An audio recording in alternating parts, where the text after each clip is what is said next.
بھی ملیں گے آپ کڑے پہنے ہوئے، سب چوغے پہنے ہوئے، نہ نماز نہ روزہ نہ حج نہ زکوٰۃ، نہ حلال و حرام کی پرواہ، نہ فرائض کی نہ واجبات کی، نہ سنن کی نہ مستحبات کی، نہ شریعت محمدی کی نہ طریقت اولیاء کی، کسی شے کی حیا نہیں۔ ایسے لوگ بھی ہیں، اور ایسے بھی ہیں جو کڑے اور چوغے تو نہیں پہنے مگر وہ کہتے ہیں کہ یہ شریعت مولویوں کا کام ہے، یہ علماء کا کام ہے، ہم اس سے آگے نکل گئے، ہم طریقت والے ہیں۔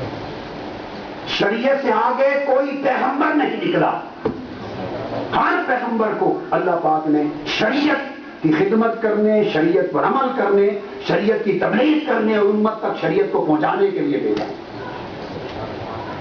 رسول پاک صلی اللہ علیہ وسلم جو شریعت تاجدار کائنات لے کر امت تک آئے ہیں، وہ کون بدبخت ہوگا کہ مصطفیٰ کی عطا کردہ شریعت اور قرآن کی عطا کردہ شریعت کو کہے کہ وہ مولویوں کا کام ہے، ان سے آگے نکل گئے۔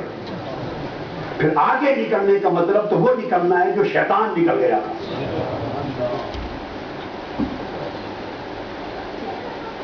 جس طریقت کی اساس شریعت پر نہیں ہے وہ کوئی طریقت نہیں، وہ کوئی تصوف نہیں۔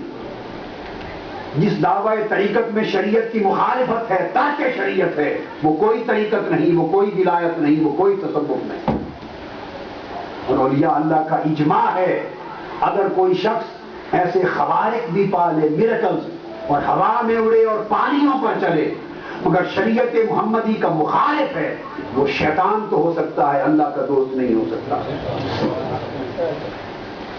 تو شریعت کا تابع بن کر حق تعالیٰ کی عبادت میں لگ جانا، اور اس عبادت میں اور طاعت میں ظاہراً اور باطناً پختگی اور استقامت پا لینا، اور اس پختگی استقامت کے ساتھ ہر وقت اللہ کی رضا کا طلبگار رہنا، یہ سارا راستہ طریقت کہلاتا ہے۔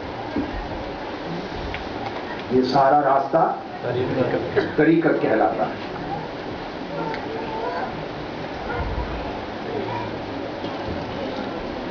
اب یہاں پر یہ بات بڑی اہم ہے کہ طریقت کا جب معنی آپ سمجھ گئے تو طریقت کی ایک ابتدا ہے اور ایک انتہا ہے۔ طریقت کی بدایت بھی ہے اور طریقت کی نہایت بھی ہے۔ بسم اللہ۔ نعرہ تکبیر، اللہ اکبر، نعرہ رسالت، یا رسول اللہ، نعرہ حیدری، یا علی۔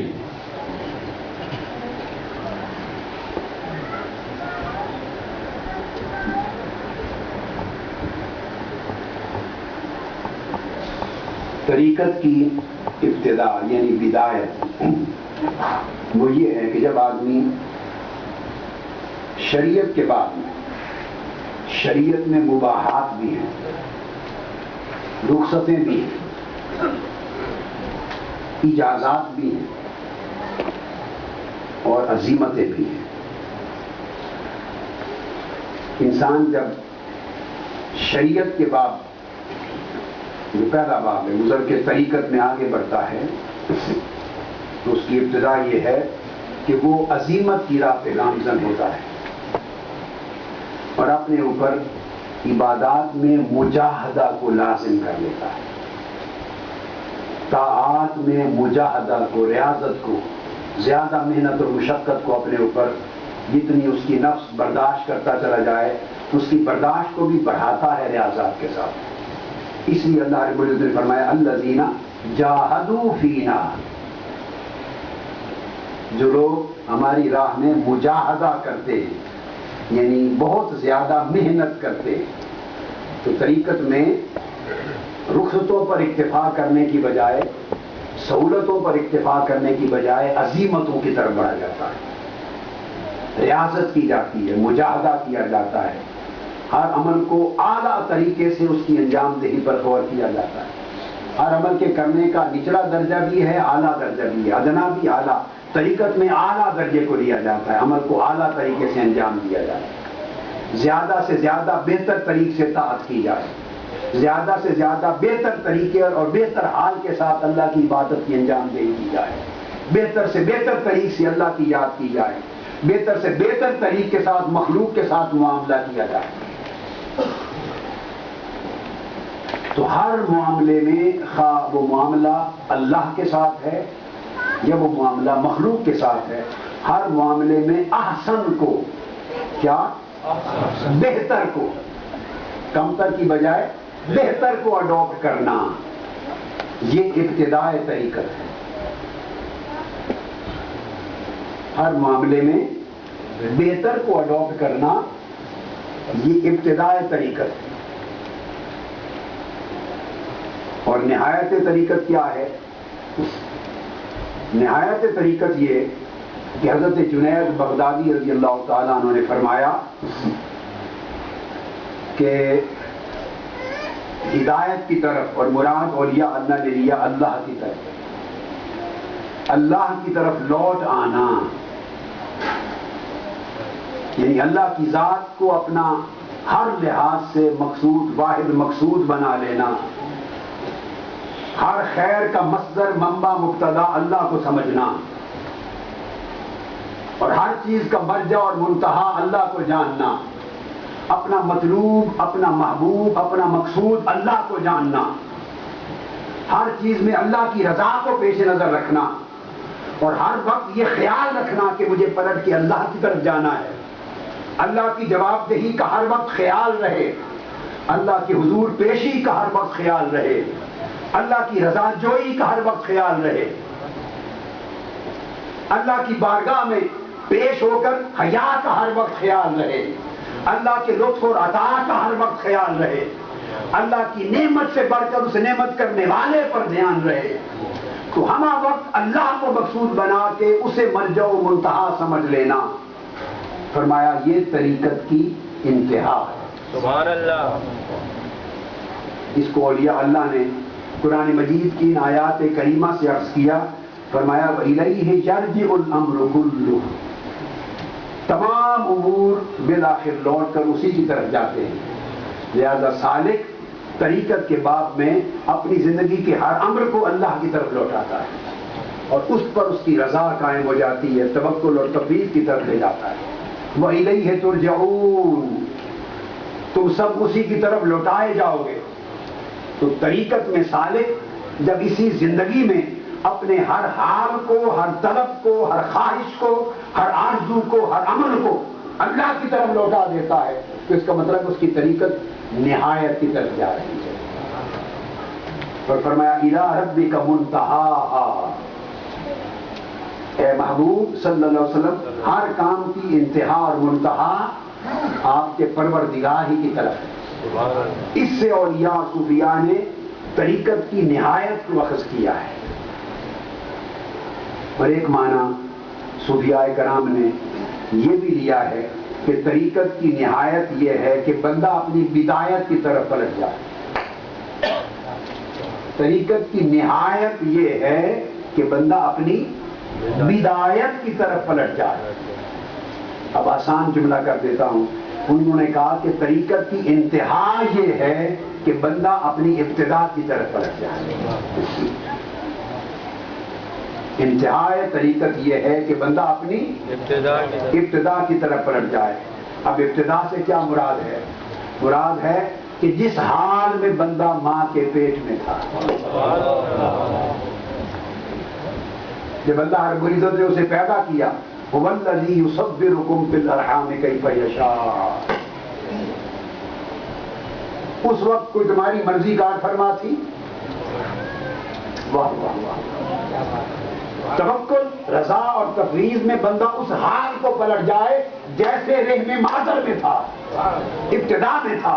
اس نے چاہا جس کو گورا بنا دیا، اس نے جس کو چاہا کالا بنا دیا. تو کیا اس وقت وہ اس کی رب کی تقدیر کے ہاتھ روکنے والا تھا؟ اس بندے کا ارادہ کار فرما تھا کہ مولا مجھے کالا کیوں بنا رہا ہے، مجھے گورا کر؟ نہیں، وہ اس حال میں تھا کہ اسے کالے اور گورے کی بھی تمیز نہ تھی. جس کو چاہا رب نے خوبصورت بنا دیا، جس کو چاہا بدصورت بنا دیا. تو کیا اس وقت بندہ اس حال میں تھا کہ وہ اپنی بدصورتی پہ شکوہ کر سکے اللہ سے کہ مولا مجھے بدصورت کیوں بنا رہا ہے؟ جس کو چاہا طاقتور بنا دیا، جسے چاہا کمزور بنا دیا. کیا اس وقت اسے اپنی کمزوری پر اور اپنی بیماری پر شکوہ کرنے کی کوئی سوجھ بوجھ تھی؟ سو اللہ پاک اسے جس حال میں چاہ رہا تھا پلٹ رہا تھا، جو حال چاہتا تھا دے رہا تھا، جو شکل و صورت چاہتا تھا عطا کر رہا تھا. اور بندہ اس کی بدایت یعنی ابتدا شکم مادر میں یہ تھی کہ اللہ اسے جس حال میں بنا رہا تھا اسے نہ کوئی شکوہ تھا نہ شکایت تھی. نہ شکوہ تھا نہ شکایت تھی. تو اللہ نے اس میں روح پھونکی. تو جب روح پھونکی تو اللہ ہی اس کا مربی تھا اور مہربان تھا. اللہ ہی اس کا پرورش کرنے والا تھا. اس کی فقر بھی اللہ کی طرف تھی اس بچے کی. اس کا احتیاج حاجت بھی اللہ کی طرف تھی. اس کی عاجزی بھی اللہ کے لیے تھی. کمزوری بھی اللہ کی طرف تھی. اس کا بھروسہ بھی اللہ پر تھا. خضوع بھی اللہ پر تھا. تذلل بھی اللہ پر تھا. اور پھر اس کی ابتدا یہ تھی کہ شکم مادر میں اس بچے میں نہ کسی کے لیے کوئی حسد تھا،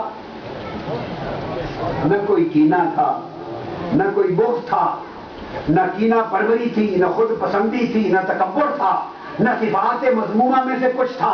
وہ بچہ شکم مادر میں سارے عیوب اور اخلاق کے ذمیمہ سے مبرہ تھا، پاک تھا. یہ کیا ہوا؟ شکم مادر سے نکلتا گیا، اس دنیا کی اسفل سافلین کی ہوا لگتی گئی، ماحول کے اثر چڑھتے گئے، تو ماں کے پیٹ میں جو پاکیزگی تھی وہ اترتی گئی، پلیدیاں آتی گئیں. وہ جو اللہ کے حضور اس کی خود سپردگی تھی کہ مولا جیسے چاہے بناتا رہے، خود سپردگی جاتی رہی اور خود اپنا خیال اس پر غالب آتا گیا. پسند ناپسند آتی گئی، خود ہی آتی چلی گئی.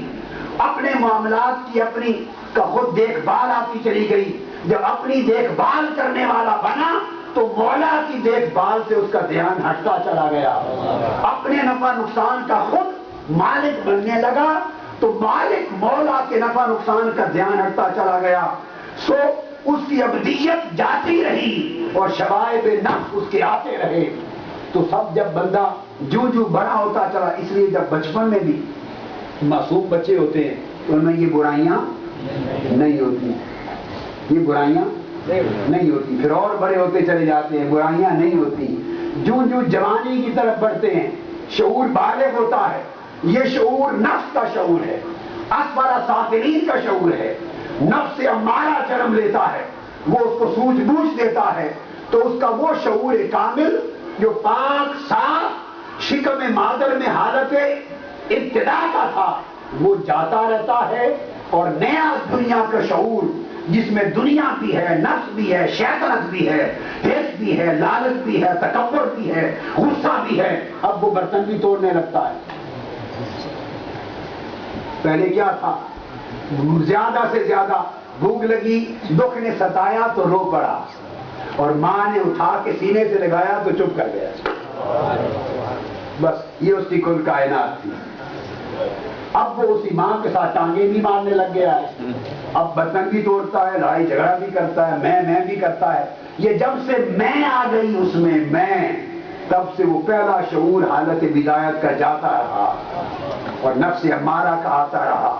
اور یا صوفیاء کہتے ہیں کہ اگر اس زندگی میں بندہ اپنے نفس کا ایسا تزکیہ کرے، ایسی صفائی کرے، اپنے اخلاق کی ایسی تہذیب کرے، اپنی عادات و خصائل کی ایسی تحسین کرے کہ وہ اس زندگی میں جیتے جی پلٹ کر شکم مادر کے حال پہ چلا جائے.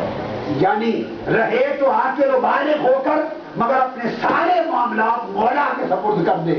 مولا ہنسائے تو ہنس پڑے، رلائے تو رو پڑے، کھلائے تو کھا لے، پلائے تو پی لے، بھوکا رکھے تو بھوکا رہ کر بھی خوش رہے، سلائے تو سو جائے، دے تو تب بھی خوش ہو، نہ دے تب بھی خوش ہو، عزت دے تب بھی خوش ہو، ذلت دے تب بھی خوش ہو.